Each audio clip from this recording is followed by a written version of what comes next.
Et salut les amis! Aujourd'hui, je me lance dans un truc un peu particulier. J'ai toujours voulu le faire, mais j'ai jamais osé franchir le pas. Je pense qu'aujourd'hui, le temps est venu pour que je me mette à faire du carbone forgé.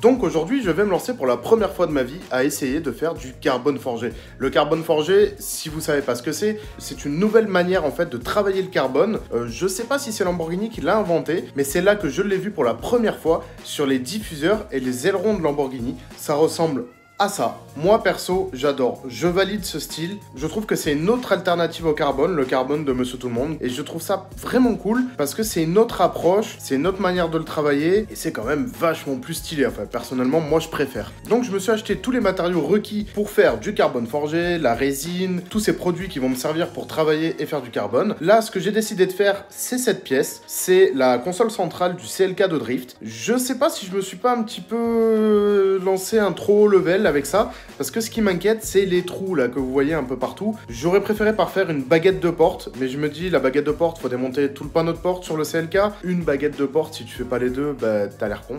Et franchement, j'ai vraiment envie de réussir cette pièce. Parce que d'avoir une petite commande comme ça plutôt, en carbone forgé dans la voiture, ça va être vraiment cool. Par contre, ce qui fait chier, c'est que je voulais mettre le manot de pression ici. Je sais pas si je vais le faire pour le moment parce que tu vois, c'est du métal derrière. Et il y a quand même pas mal de couches à transpercer. Et je pense que si je le fais à la Dremel, elle va prendre tarif. Je crois que je suis pas équipé pour faire des trous assez gros là-dedans. Donc déjà, je vais le recouvrir en carbone, forgé. Et je pense que ça pourrait être pas mal. Allez, c'est parti. Alors déjà, il faut savoir que ça demande quand même un petit peu de matériel. Hein. Donc comme tu vois, ça, c'est une partie du matos que je vais avoir besoin. Je te montre pas la ponceuse et les petits détails que je pourrais avoir besoin après. On va retrouver différents types de résine avec leur durcisseur.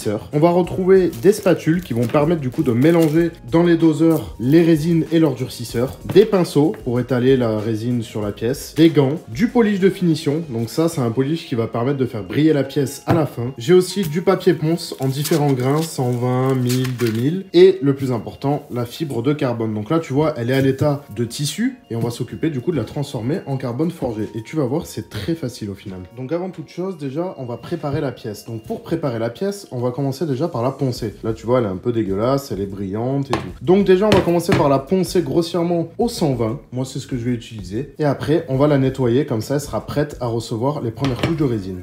Pour la poncer, je vais pas m'emmerder. Je vais me servir de ma ponceuse électrique, de mon papier 120.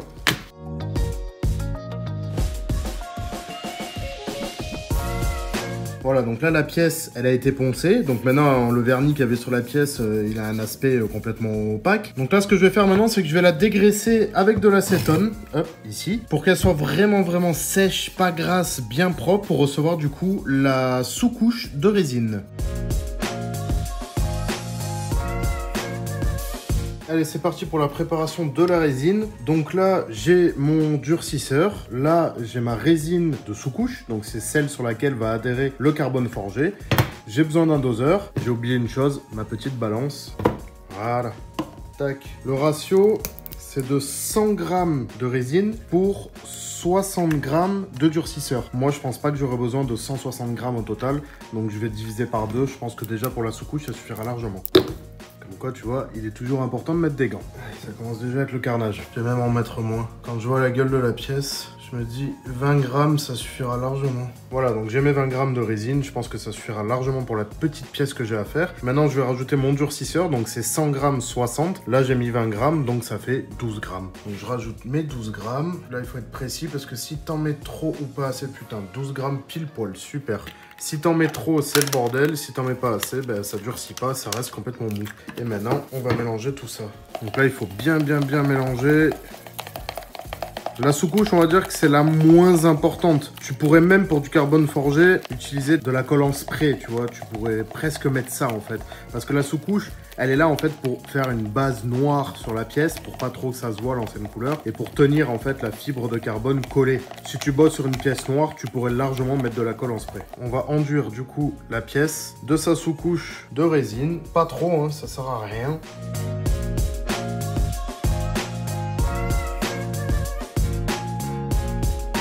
Là, je laisse reposer 2 minutes et maintenant, je m'attaque à la fibre de carbone. On va la transformer en carbone forgé. Alors, je me suis découpé un petit bout de carbone là, du coup. Donc, je vous répète, hein, c'est la première fois que je fais ça. Vraiment, c'est une expérience complètement nouvelle. Je vais couper mes petits morceaux. Je vais les mettre là-dedans, mes petits morceaux de carbone.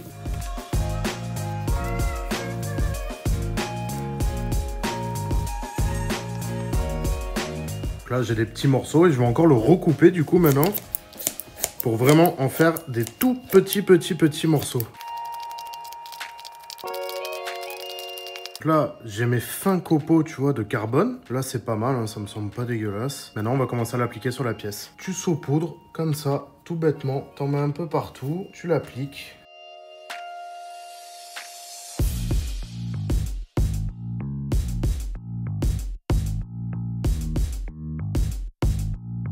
Voilà, donc là ma pièce elle est entièrement recouverte de carbone forgé. Bien évidemment j'en ai trop fait, hein, mais c'est pas grave, ça tu le gardes du coup pour la prochaine fois que tu veux en refaire. Donc maintenant, on va préparer notre première couche de résine qui sera pas la définitive. Donc là pareil, je vais pas en mettre beaucoup étant donné que j'en ai pas forcément beaucoup besoin. Donc là c'est du 100 grammes pour 40. On va mettre 50 grammes pour 20 grammes de durcisseur. 50 grammes, parfait. Et maintenant on mélange le tout. Voilà, ça c'est bon. Ce qu'on va faire, c'est qu'on va en mettre une fine couche sur le carbone maintenant, ce qui nous servira en fait de sous-couche globale pour tenir le carbone forgé fixé en fait.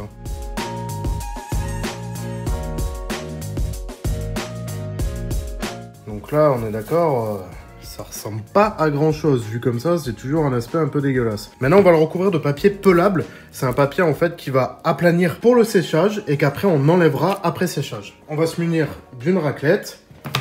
Et on va poser ça dessus. Tac. Voilà.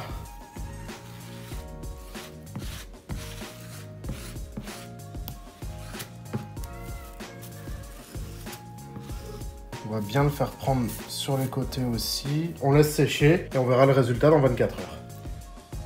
Nous voilà le lendemain. Maintenant, c'est le moment de voir si ce que j'ai fait, c'est de la merde ou pas. Enfin bon, sachant qu'il y a encore pas mal d'étapes qui nous attendent, on va passer du coup au retrait du pile-pli, pile-ply, je sais pas trop comment ça se dit. C'est le fameux papier que j'ai collé par-dessus et on va voir tout de suite maintenant à quoi ça ressemble. J'ai préféré laisser 24 heures de séchage, comme ça au moins je suis sûr que là, la résine, elle est bien dure. Visiblement, ça colle plus trop, ça semble dur. Allez, je vais essayer de retirer ça tout de suite.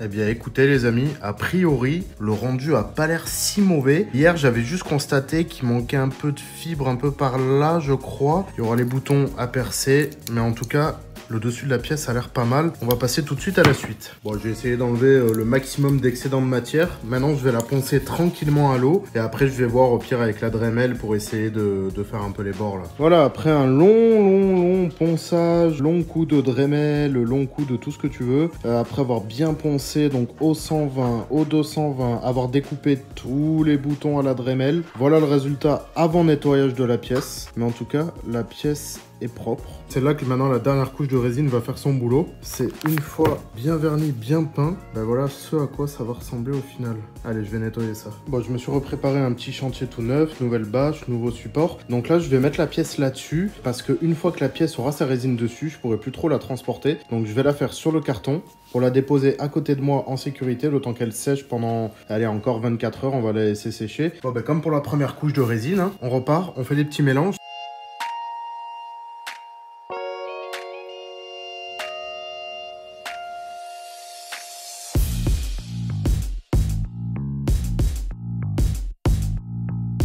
Bon là je vais essayer de renverser en fait la résine dessus et je vais essayer de l'étaler avec le pinceau. Normalement j'en ai assez fait, ça fait 2-3 minutes que je la mélange.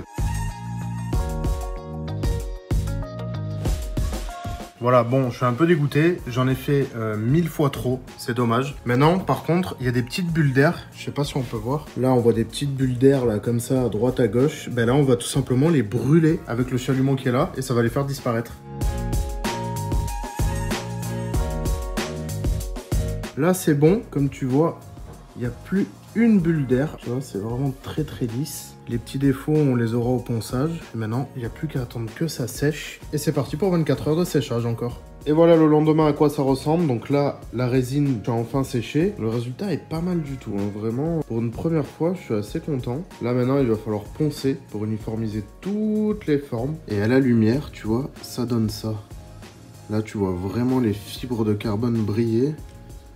C'est vraiment super cool. On va commencer le ponçage maintenant. Là, moi, j'ai du 400. Je vais commencer délicatement par enlever la première couche avec du 400. Et après, je vais finir avec du 2000 à l'eau, tout bêtement. Pour enlever, en fait, un maximum, tu vois, de petits défauts comme il y a ici.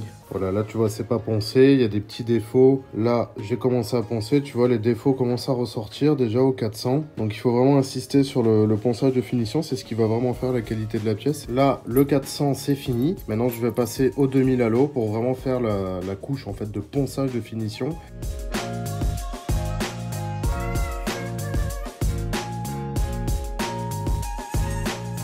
Voilà, là la pièce elle est bien poncée au 2000. Maintenant je vais la nettoyer bien sagement et après on va attaquer le polish qui va vraiment sublimer et faire ressortir en fait tout ce carbone qui là paraît du coup dégueulasse, rayé et vraiment pas beau quoi.